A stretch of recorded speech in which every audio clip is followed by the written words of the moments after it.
Hello, it's that fish kid, and I wanted to make a video about the new daphnia I got. Um, daphnia are like a really small looking like fish. They look a lot like brine shrimp, except they're freshwater. Um, Super hardy and a great thing to feed to your fish.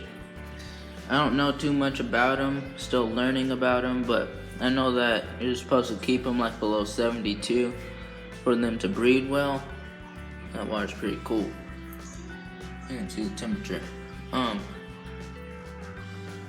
But they're really easy.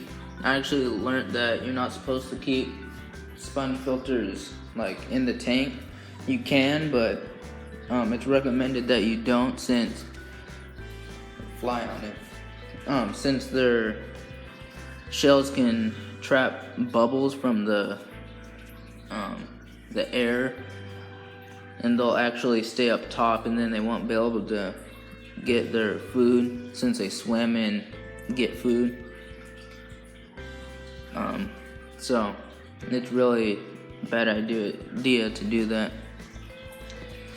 Of course, these like bubbles are coarse enough so they won't like get stuck in their shells, but small bubbles, it's really bad for them and they'll die. So I just leave it out because they don't need too much air and it's really not needed. I set up like tape and put it, as you can see, put the tape through these LED like bars, and that's what I'm using right now to keep kind of it above the tank. Probably gonna put kind of change it, do something else, because I don't really like the look of it, of course. And there's a lot of wires here, so I'm probably gonna put this on the table really soon, and I feel like that's gonna be a little bit safer because I don't want it on the ground because the tank's literally right there. So really bad hazard. But not many fish have died. Doing pretty well there. But back to daphnia. You can keep them around like 60, keep them like above 60, below 72, and that's a really good temperature. They can like go from like pretty low temperatures to like 90, but you shouldn't keep them up there because they'll slowly start dying. But if it was like really quick or something, they're up that high, they'll probably live. They're super hardy fish. They can deal with a lot of temperature shock, but you shouldn't, of course, make them go through temperature shock because they're gonna die eventually.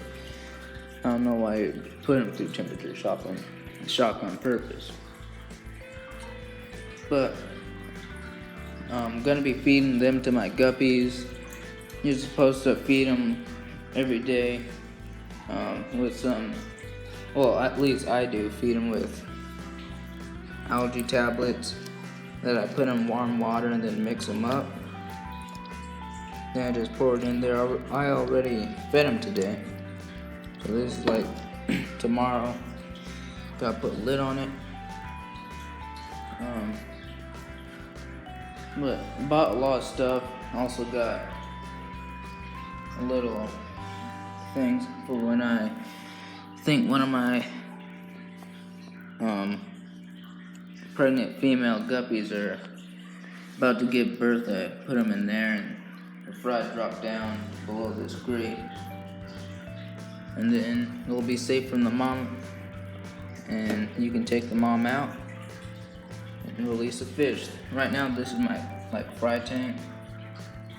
That's how it's kind of looking. You can see from China, but really nice product. A lot of people complain about Chinese products, and then they look at like our products and yeah, it might be way better and stronger materials a lot of the time, but you also gotta realize a lot of times when you're helping a lot with smaller people making stuff, and there's a lot more people. I just find it so fascinating how many people in China like have different places where they do different like making of products. You got places where they make metal and places where they make plastic. Really cool. But yeah, it's really expensive to buy from just America. You can buy like one, but if you're trying to buy a whole bunch for a business, it's way too expensive. Anyways, they look really cool. You're supposed to see if I can get one of those small ones. I don't know if you guys can see it. Sometimes you can see the baby ones. They're super small. There's one right there. Super small, but we'll see how they breed and everything. I'm pretty sure they're breeding over there because there's a lot of them, and it's kind of away from the heat, which would make sense. And I thought all these ones on the ground were dead, but every now and then I see a few move, so pretty sure they're just standing down there for no reason. Well, for a reason, but I have no idea why. Reminds me of the game Spore. That was a pretty fun game. You start off like that, about evolution. But water changes, you're supposed to do like twice a week.